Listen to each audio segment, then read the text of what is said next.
So this gallery done. Yeah, so they did all that. Yeah, of course. Maybe in front of this. Jah. Hey! Hello. How are you doing? Good to see you. Quickly. So they I tell knew me, you were coming with the video. but quickly, short, like, not no big long extenses. So tell me about the show. Yeah. So this show, putting ourselves together, but originally it was titled Uncommon Beauty. It's a part of a docu-series featuring trans women, binary folks, and drag queens in Lagos, Nigeria.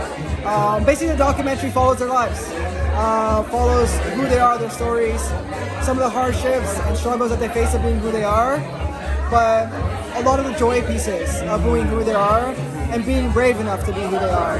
And so Fola, who is this picture right here. Yeah, I know what Fola's story. Yeah. She passed not too long ago, which really sparked a sense of urgency for me to show these works and show all these lovely people that I got a chance to meet. Yeah. I'm honored that they allowed me to take their photos because I did not know who they were and they did not know who I was, but they trusted me to document their lives in the form of pictures.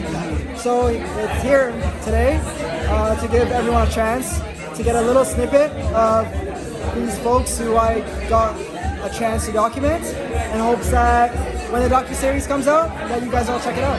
It's really interesting, right? Because I did a workshop just recently where a lot of people were talking about the tragedy of trans people who regret transitioning and blah, blah, blah. And I had to keep pushing back against it to say, actually, in any part of life, people can, is it the right thing for me? But I want to make a message that overwhelmingly most trans people are happy. Yeah. It's not tragedy. It's not tragic. It's not, right? but when people see our lives as tragic, it shapes a narrative for us that we never consented to. Exactly. And then there's also the real piece that yes, there are people sometimes that do regret it. Exactly. And it's not, I don't want to speak for everybody, right. but for myself, I have had periods of regretting. Maybe not so much regretting, but feeling immense intensity of the work and the labor it takes to be who I am. Yeah. However, there is those many joy pieces that I can't see my life any other way. Right. And I wouldn't have been as happy in the body that I was in comparison to who I am today. So I'm proud to be trans. I'm happy that I can finally say it out loud. Yeah. And everyone that I documented here is also proud and brave enough to be who we are. And we need more people like that we get to see. Because we hear about it, we know about it, but we don't often get to see faces, unless there are people in our spaces and people that we know. Right. But all these folks are from Lagos. And some of them, if not all, have never been to Canada, to Toronto. Yeah. So to be able to see them here, I'm going around right now taking photos of everyone so I can share. There's a lot of other people who were part of the series that didn't get shown tonight. Right. But I'm hoping as we continue, we can get all these photos out. Everyone gets their time, we can be around, we can be seen, and just be around. And so I'm hoping that I can extend this work outside. And two last questions. So, and for you, living like in Nigeria, right, which has a certain intense culture, like Jamaica has an intense culture. What's that like? Do you see any sort of things for you in terms of messaging or thoughts you're having around? I'm in this place, like the other home place in Canada, right? It was scary. Yeah? It was scary, I'm not gonna lie. Like when I first initially got asked, I was scared. More so about my safety as a trans person. Right. What it looks like going through a Nigerian airport as a trans man. Right. What does it look for my documents and all these pieces? And I was scared, but when I got to the airport, everyone was there welcoming, the team was there welcoming. But then it wasn't until I got a chance to meet everyone where I felt like there was no reason for me to be scared. Right. And I think it was an eye-opener too of how scared I was to be myself here in Canada. And then awakening of going to Nigeria and seeing everyone just living their life to the fullest. Right. But also sharing experiences, stories of changing who they look and how they look to then go out. And then hearing stories of like, I'm not doing that anymore. I don't want to. It's exhausting. I just want to be myself. That instilled a level of bravery that I feel like I couldn't have had by not getting that experience. And I was just saying a little bit over there that like there was a point where I almost felt like torn about being the person selected to take these photos, right? Someone from Toronto, someone that's seeing a little bit more privilege, a little bit more freedom, that space, and being in this space and what that actually looks like. And I don't know, I feel like I was there to learn. I was there to be curious. I wasn't there with an expertise of I know it all and I have more. I was there as almost like a student, willing to learn from these experiences, and then also willing to share experiences myself. And a lot of them didn't even know that I was trans as well. So it was just such a awakening for people to even be like, oh wow, he's a trans guy? Right. Okay. Right. And there was like a community sense that I was able to build community outside of Toronto with folks who have different lived experiences, even though we shared similarities of things that we experienced. So I'm honored to have been selected here. I'm happy to be a part of the team. The creative director, Uche, who none of this would have been possible without him as well. Right. And if it wasn't for him coming on that project too, none of these photos would have been as beautiful and as, because he lives in Nigeria, he knows the experience, and he was able to pull that out and convey that as well. And so we kind of mixed all of our experiences together to make these photos, and I give the credit out to all these wonderful people. So it's a real partnership, collaboration, allyship, with each solidarity with each other, and as you said, cross-learning, benefiting, encouraging, and it shows the, I feel like they're stunning, they're beautiful. They're beautiful, and like I said, I'm just a documentarian. I document work. I document what I see. I don't do anything to these photos. I take them as they are. I take people as they are. I don't like to stage people. I don't like to say, hey, do X, Y, and Z. People are able to be free and be who they are and be able to embody everything they were.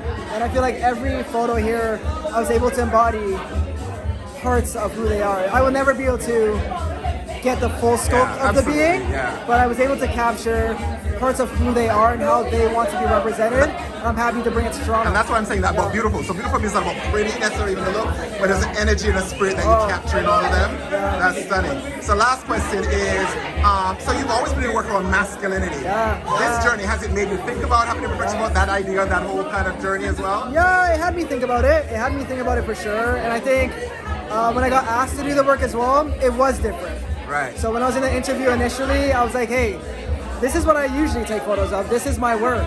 I'm not too sure how I'm gonna convey what you want me to convey in these photos with the scope of work that I usually do. Right. But I went there, I told them I want to go there with an open mind. I want to try something different.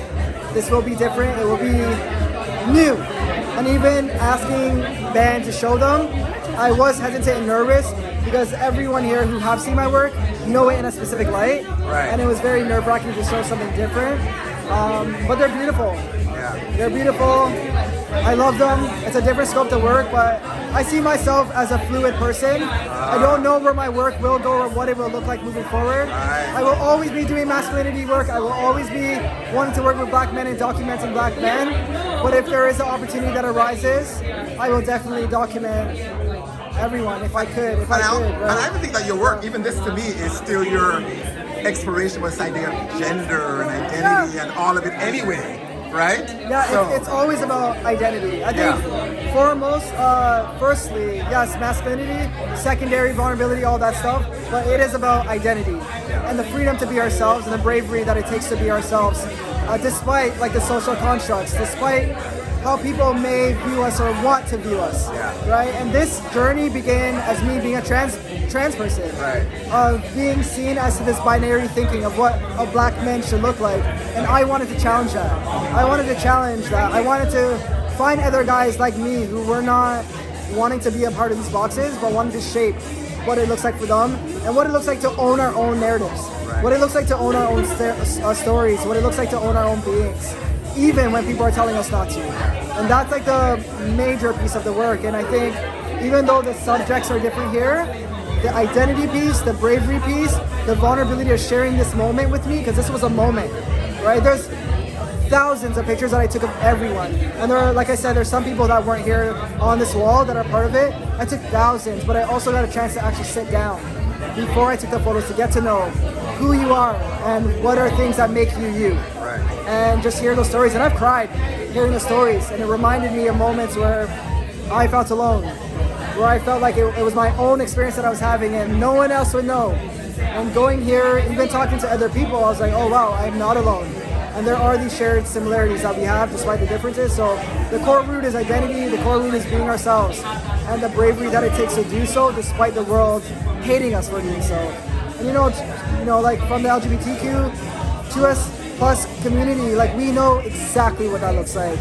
You know, like for me, in my time of being a trans guy, like I'm 10 years, 11 years into transition. And when I first started, I didn't know any trans guys. There was a different way of being able to be who I was in comparison to now. And so, yeah, it's like, you know, you see what it looks like. There's a lot more joy and a lot more happiness that comes when you get to be yourself despite all these things that are happening. And I don't know what I would have looked like if I just stopped being who I was and I conformed to things that people told me to. I just wouldn't be happy. So patience, timing is everything. Like, this work was done in 2022 and it's showing now, and I hope that we can continue showing these faces. And when the docuseries come out, it's gonna change these photos and the meaning of it as well, because it'll give you a more in-depth layer of how these photos came to be and why they're so important. And around when are we expecting the docu? In its time. Yeah, I'm hoping it comes out in like 2 years, but when it's time. But when it's time to come out, I think it'll be right. I think it'll be good. And we're seeing a lot of changes. I'm seeing a little bit of changes, hearing changes in Lagos, and people are fighting back. Right. In Jamaica, people are fighting back. Yes. Jamaica, you know, that's a place that I also want to go to and see what it looks like, because I have my own perspectives from my family being Jamaican, right, and what it looks like to be queer in Jamaica. But I heard the changes are huge, and so I want to go back to see it for myself.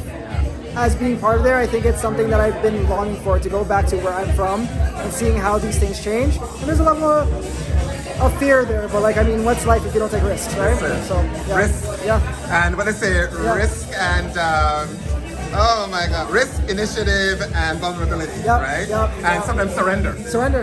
Right? Surrender. And it's hard. It's hard. And we talked about it, right? Even when I was documenting you, we talked about what it looks like. It is hard. You know, even now that things have changed and things have amplified and things are going in different directions, it still is hard. We still are facing a lot of discrimination, not even on the ground, but even in these policies and even in the things that we do see. There's a lot of little things in there that make it hard for us to be who we are. So I don't know. I think as we continue showing these works, as we continue being ourselves, we just change that. You know, like, I don't know. Yeah. You know, good. Thank you. Oh my God. Powerhouse. I thought it was one question. Well, you just kept answering. Anyway, beautiful. Thank you. Thank you. All right. Yes, good seeing you. Good. Yeah, thank you for coming out. Let's see. Bye. Thank you so much for coming.